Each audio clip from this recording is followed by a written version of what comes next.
Genesis 19.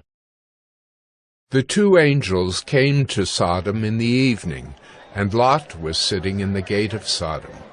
When Lot saw them, he rose to meet them and bowed himself with his face to the earth, and said, "My lords, please turn aside to your servant's house and spend the night and wash your feet. Then you may rise up early and go on your way." They said, "No, we will spend the night in the town square." But he pressed them strongly, so they turned aside to him and entered his house. And he made them a feast and baked unleavened bread, and they ate. But before they lay down, the men of the city, the men of Sodom, both young and old, all the people to the last man, surrounded the house. And they called to Lot, "Where are the men who came to you tonight? Bring them out to us, that we may know them."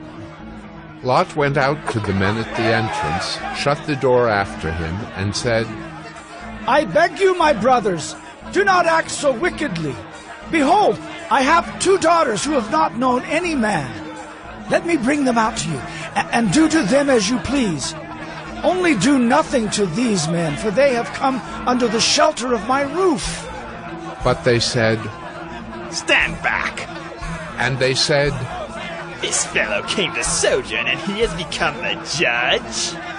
Now we will deal worse with you than with them. Then they pressed hard against the man Lot, and drew near to break the door down. But the men reached out their hands, and brought Lot into the house with them, and shut the door. And they struck with blindness the men who were at the entrance of the house, both small and great, so that they wore themselves out, groping for the door. Then the men said to Lot, "Have you anyone else here? Sons-in-law, sons, daughters, or anyone you have in the city? Bring them out of the place. For we are about to destroy this place, because the outcry against its people has become great before the Lord, and the Lord has sent us to destroy it." So Lot went out and said to his sons-in-law, who were to marry his daughters, "Up! Get out of this place, for the Lord is about to destroy the city." But he seemed to his sons-in-law to be jesting. As morning dawned, the angels urged Lot, saying, "Up, take your wife and your 2 daughters who are here, lest you be swept away in the punishment of the city." But he lingered. So the men seized him and his wife and his 2 daughters by the hand, the Lord being merciful to him, and they brought him out and set him outside the city. And as they brought them out, one said, "Escape for your life. Do not look back or stop anywhere in the valley. Escape to the hills, lest you be swept away." And Lot said to them, "Oh no, my lords. Behold, your servant has found favor in your sight, and you have shown me great kindness in saving my life. But I cannot escape to the hills, lest the disaster overtake me and I die. Behold, this city is near enough to flee to, and it is a little one. Let me escape there. Is it not a little one? And my life will be saved."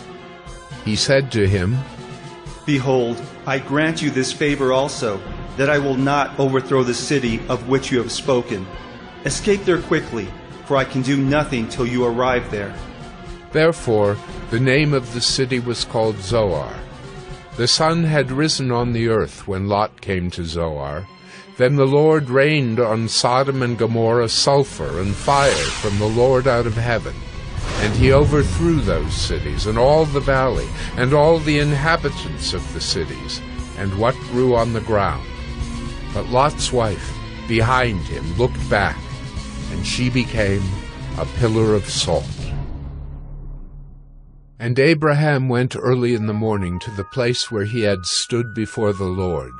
And he looked down toward Sodom and Gomorrah, and toward all the land of the valley. And he looked, and behold, the smoke of the land went up like the smoke of a furnace. So it was that when God destroyed the cities of the valley, God remembered Abraham and sent Lot out of the midst of the overthrow when he overthrew the cities in which Lot had lived. Now Lot went up out of Zoar and lived in the hills with his 2 daughters, for he was afraid to live in Zoar. So he lived in a cave with his 2 daughters. And the firstborn said to the younger, Our father is old, and there's not a man on earth to come into us after the manner of all the earth. Come, let us make our father drink wine, and we will lie with him, that we may preserve offspring from our father.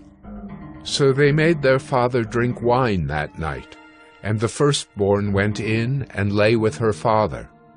He did not know when she lay down or when she arose.